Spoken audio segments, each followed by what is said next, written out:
ನಂದು ಅಂತ ಒಂದು 4 ಮಾತು ಹೇಳಕ್ ಇಚ್ಛೆ ಪಡ್ತೀನಿ. ಇವತ್ತು 24-25ನೇ ವರ್ಷ ವಾರ್ಷಿಕ ಸಭೆ ಮಾಡಬೇಕಾದ್ರೆ ನನ್ನ ಮನಸ್ಸಿನಲ್ಲಿ ಒಂದು ಆತಂಕ. ನಮ್ಮಲ್ಲಿ ಕೆಲವು ನಿರ್ದೇಶಕರು ಗೈರು ಹಾಜರಿ, ಅಂದ್ರೆ ನಾವು ಏನು ಸಂಘಕ್ಕೆ ಒಂದು ಕಾನೂನು ಶಿಸ್ತು ನಾವು ಏನು ಪ್ರಚಾರ ಮಾಡಬೇಕೋ ನಿರ್ದೇಶಕರಾದವರು ಅಥವಾ ಒಂದು ಆಡಳಿತ ಮಂಡಳಿಯ ವ್ಯವಸ್ಥೆ ಅದರಲ್ಲೇ ಇಲ್ಲಿ ಲೋಪದೋಷಗಳಿದ್ರೆ ನಾವು ಉತ್ಪಾದಕರಿಗೆ ಯಾವ ರೀತಿ ಶಿಸ್ತು ಕ್ರಮ ನಾವು ತಿಳಿಸ್ಕೊಳಕ್ಕಾಗುತ್ತೆ? ಇದೊಂದು ನನ್ನ ಮನಸ್ಸಿಗೆ ತುಂಬಾ ಬೇಸರ ತಂದಿದೆ. ಈ 2 ನಿರ್ದೇಶಕರು ಈ ಕಾರ್ಯಕ್ರಮದಲ್ಲಿ ಭಾಗಿಯಾಗದೇ ಇರುವಂತದ್ದು ನನ್ನ ಮನಸ್ಸಿಗೆ ತುಂಬಾ ಬೇಜಾರಾಗ್ತಾ ಇದೆ. ಬಂದ್ರೆ ಇವತ್ತು ನಾನು ಏನ್ ಹೇಳಕ್ ಇಷ್ಟಪಡ್ತೀನಿ ಅಂದ್ರೆ, ನನ್ನ ಆಸೆ ಒಂದೇ, ನಾನು ವ್ಯವಸಾಯ ಆಯ್ತು ನಾನಾಯ್ತು ಅಂತ ದುಡಿಮೆ ಮಾಡ್ಕೊಂಡು ನಾನು ತೋಟ ಮನೆಯಲ್ಲಿದ್ದವನು. ಅಕಾರಣವಾಗಿ ನಾನು ಈ ಒಂದು ಹಾಲು ಉತ್ಪಾದಕರ ಸಂಘಕ್ಕೆ ನಾನು ಕಾಲಿಡಬೇಕಾಗಿ ಬಂತು. ಇಲ್ಲಿ ಅದು ಬಂದ ತಕ್ಷಣ ನನ್ನ ಒಂದು ನಿರೀಕ್ಷೆ ಏನಿತ್ತು ಅಂದ್ರೆ, ನನ್ನ ಒಂದು ಆಡಬೇಕು. ನಮ್ಮ ಗ್ರಾಮ ಅಂದ್ರೆ ತೊರಂಗದೊಡ್ಡಿ ಗ್ರಾಮ ಗಡಿಭಾಗದ, ನಾವು ಬಂಗಾರಪೇಟೆ ಮತ್ತು ತೊರಂಗದೊಡ್ಡಿ ಮಾಲೂರು ಮತ್ತು ತೊರಂಗದೊಡ್ಡಿ ಗಡಿಭಾಗದಲ್ಲಿರುವಂತಹ ಗ್ರಾಮ ನಮ್ದು. ನಮ್ಮ ಗ್ರಾಮದ ಹೆಸರು ಎಲ್ಲ ಕಡೆ ಹೆಸರಾಗಬೇಕು, ರಾರಾಜಿಸಬೇಕು ಅನ್ನೋದು ನನ್ನ ಧ್ಯೇಯ ಆಗಿತ್ತು. ಅದರಂತೆ ಇಲ್ಲಿ ಏನಾದ್ರೂ ಒಂದು ಸಾಧನೆ ಮಾಡಬೇಕು ಅನ್ನೋ ಆಸೆ ಇಟ್ಕೊಂಡು ನಾನು ಇಲ್ಲಿ ಕಾರ್ಯನಿರ್ವಹಿಸಕ್ಕೆ ಕಾರ್ಯ ಆರಂಭಿಸಿದೆ. ಸ್ನೇಹಿತರೆ, ನಾನು ಮ್ಯಾಕ್ಸಿಮಮ್ ದಿನಪೂರ್ತಿ ಸ್ವಲ್ಪ ಬ್ಯುಸಿಯಾಗಿ ಇರ್ತೀನಿ, ಯಾಕಂದ್ರೆ ನನ್ನ ರೇಷ್ಮೆ ಉದ್ಯೋಗ ಮತ್ತೆ ವ್ಯವಹಾರಿಕ ಉದ್ಯೋಗ. ಆದ್ರೂ ನಾನು ಇಲ್ಲಿ ಏನಾದ್ರೂ ಒಂದು ಸಾಧನೆ ಮಾಡಬೇಕು ಅನ್ನೋ ಒಂದು ಧ್ಯೇಯ ಇಟ್ಕೊಂಡು ಇದನ್ನ ಮುಂದುವರಿಸ್ಕೊಂಡು ಬಂದೆ. ನನಗೆ ಇವತ್ತಿನ ನಮ್ದು ಏನು ಲಾಭ ಇದೆ ನನಗೇನು ಅಷ್ಟೇನು ತೃಪ್ತಿಕರವಾಗಿಲ್ಲ. ನನ್ನ ನಿರೀಕ್ಷೆ ಇನ್ನೂ ಹೆಚ್ಚಿಗೆ ಇತ್ತು. ಆದ್ರೂ ಪರವಾಗಿಲ್ಲ, ಒಪ್ಕೊಂಡಂತಾರೆ. ಹೋದ ವರ್ಷ ನಮ್ಮ ಒಂದು 23-24 ಸಾಲಿನ ಆದಾಯ ಮತ್ತು ನಿವ್ವಳ ಲಾಭದ ಬಗ್ಗೆ ಚರ್ಚೆ ಮಾಡಬೇಕಾದ್ರೆ ನಮ್ಮ ಇಂದಿನ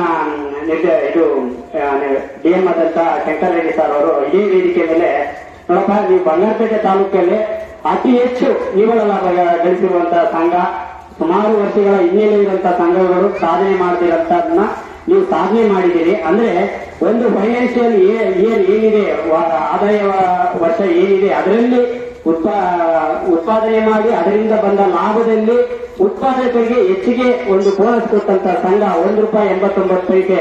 ಅಂದ್ರೆ ಹೋದ ವರ್ಷ ನಾವು ನೀಡಿದ್ದು ಪ್ರತಿ ₹100ಗೆ ₹1.89 ಕೊಟ್ರೆ. ಆದ್ರೂ ಅದನ್ನ ಮುಂದುವರಿಸಿಕೊಂಡು ಇನ್ನೂ ಹೆಚ್ಚಿಗೆ ಲಾಭ ಮಾಡಬೇಕು, ಹೆಂಗಾದ್ರೂ ಆಗಲಿ ಅಂತ ಅಂದ್ಬಿಟ್ಟು ಉತ್ಪಾದನೆಯಲ್ಲಿ ಗುಣಮಟ್ಟ ಹೆಚ್ಚಿಸಿ, ಅಂದ್ರೆ ನಮ್ಮ ಉತ್ಪಾದಕರಿಗೆ ಯಾವೆಲ್ಲ ರೀತಿಯ ಸೌಲಭ್ಯ ಆಗ್ಬೋದು, ಚಿಕಿತ್ಸೆ ಸೌಲಭ್ಯ ಆಗ್ಬೋದು, ಒಂದು ಏನಾದ್ರೂ ಸಮಸ್ಯೆ ಆದಾಗ ಅವ್ರಿಗೆ ನಾವು ಯಾವ ರೀತಿ ಸ್ಪಂದಿಸಬೇಕು ನಮ್ಮ ಆಡಳಿತ ಮಂಡಳಿ, ಮತ್ತೆ ಅವ್ರಿಗೆ ಏನಾದ್ರೂ ಸಮಸ್ಯೆ ಬಂದಾಗ ನಾವು ಯಾವ ರೀತಿ ಪರಿಹಾರ ಒದಗಿಸಿಕೊಡುವಂತ ಕೆಲಸ ಮಾಡಬೇಕು. ಆ ನಿಟ್ಟಿನಲ್ಲಿ ನಮ್ಮ ಆಡಳಿತ ಮಂಡಳಿ ಮತ್ತು ನಮ್ಮ ಕಾರ್ಯನಿರ್ವಾಹಕರು ಹೆಚ್ಚಿನ ಗಮನ ವಹಿಸಿ ಒಳ್ಳೆ ಹಾಲು ಉತ್ಪಾದನೆ ಮಾಡಿ, ಅದರಂತೆ ಈ ಸರ್ತಿ ನಾವು ವಾರ್ಷಿಕ ₹100ಗೆ ₹2.71. ಅಂದ್ರೆ ಬಂಗಾರಪೇಟೆ ತಾಲೂಕಲ್ಲೇ ಯಾವ ಸಂಘನೂ ಈ ರೀತಿಯ ಒಂದು ಸಾಧನೆ ಮಾಡಿಲ್ಲ ಅಂತ ಹೇಳ್ಕೊಳಕ್ಕೆ ನನಗೆ ಹೆಮ್ಮೆ ಇದೆ. ₹100ಗೆ ₹2.71 ನಾವು ಈ ಸರ್ತಿ ಉತ್ಪಾದಕರ ಬೋನಸ್ ಆಗಿ ನಾವು ವಿತರಣೆ ಮಾಡ್ತಾ ಇದ್ದೀವಿ. ಅದೇ ರೀತಿ ಸದಸ್ಯರ ಸಿಬ್ಬಂದಿ ಬೋನಸ್ ಸಹ ಈ ಸರ್ತಿ ಹೆಚ್ಚಿಗೆ ಆಗಿದೆ. ಹೋದ ವರ್ಷ ನಮಗೆ 32,000 ಚಿಲ್ಲರೆ ಇತ್ತು. ಹೋದ ವರ್ಷ ನಮ್ಗೆ 32,000 ಚಿಲ್ಲರೆ ಇತ್ತು. ಅಂದ್ರೆ ಸಿಬ್ಬಂದಿ ಬೋನಸ್. ಇಲ್ಲಿ ನಮ್ಮಲ್ಲಿ ಕೆಲಸ ಮಾಡುತ್ತ ಪ್ರಾಮಾಣಿಕ ಕಾರ್ಯನಿರ್ವಾಹಕರಾಗ್ಬೋದು ಅಥವಾ ಹಾಲು ಪರೀಕ್ಷಕರಾಗ್ಬೋದು, ಅವ್ರ ಶ್ರಮಕ್ಕೆ ಇಲ್ಲಿ ನಮ್ಮಲ್ಲಿ ಲೆಕ್ಕ ಪರಿಶೋಧನೆಯಲ್ಲಿ ಬಂದಂತ ಮೊತ್ತ ಹೋದ ವರ್ಷ 32,000 ಚಿಲ್ಲರೆ ಇತ್ತು. ಈ ಸರ್ತಿ ₹51,450 ಅವ್ರಿಗೆ ಸಿಬ್ಬಂದಿ ಬೋನಸ್ ಆಗಿ ಕೊಡ್ತಾ ಇದೀವಿ.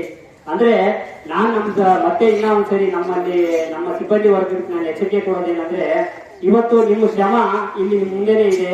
ನೀವು ಪ್ರಾಮಾಣಿಕ ಮಾಡಿದ್ದು ಇಲ್ಲ ಏನೋ ನಾವು ಒತ್ತಡ ಇಟ್ಕೊಂಡು ಮಾಡ್ತೀವಿ, ಇಷ್ಟು ಕಡಿಮೆ ಸಂಬಳಕ್ಕೆ ಇಷ್ಟೆಲ್ಲ ಲೋಡ್ ತಗೋಬೇಕಲ್ಲ, ಇಷ್ಟೆಲ್ಲ ಇವ್ರ ಹತ್ರ ಎಲ್ಲ ಉತ್ಪಾದಕರ ಹತ್ರ ಎಲ್ಲ ಮಾತಾಡ್ಬೇಕಲ್ಲ ಅನ್ನೋ ಒಂದು ಮನಸ್ಥಿತಿ ಬಿಟ್ಬಿಡಿ.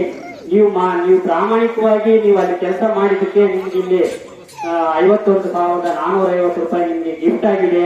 ಮತ್ತೆ ಸಂಬಳನೂ ಇದೆ, ಅದ್ರ ಜೊತೆ ಇನ್ಸೆಂಟಿವ್ ಪ್ರತಿ ತಿಂಗಳು ನಿಮ್ಗೆ ಬರ್ತಾ ಇದೆ. ಅದಾದ್ಮೇಲೆ ವಾರ್ಷಿಕ ನಿವ್ವಳ ಲಾಭದಲ್ಲಿ ನಿಮ್ಗೆ ₹51,450 ನಿಮ್ಗೆ ಹಂಚಿಕೆ ಆಗಲಿದೆ.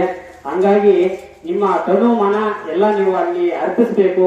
ಪ್ರಾಮಾಣಿಕವಾಗಿ ನಿಮ್ಮ ಶ್ರದ್ಧೆಯಿಂದ ನೀವು ಕೆಲಸ ಮಾಡಬೇಕು ಅನ್ನೋದನ್ನ ನಾನು ನಿಮ್ಗೆ ಎಚ್ಚರಿಕೆ ಕೊಡ್ತಾ ಇದ್ದೀನಿ. ಅದೇ ರೀತಿ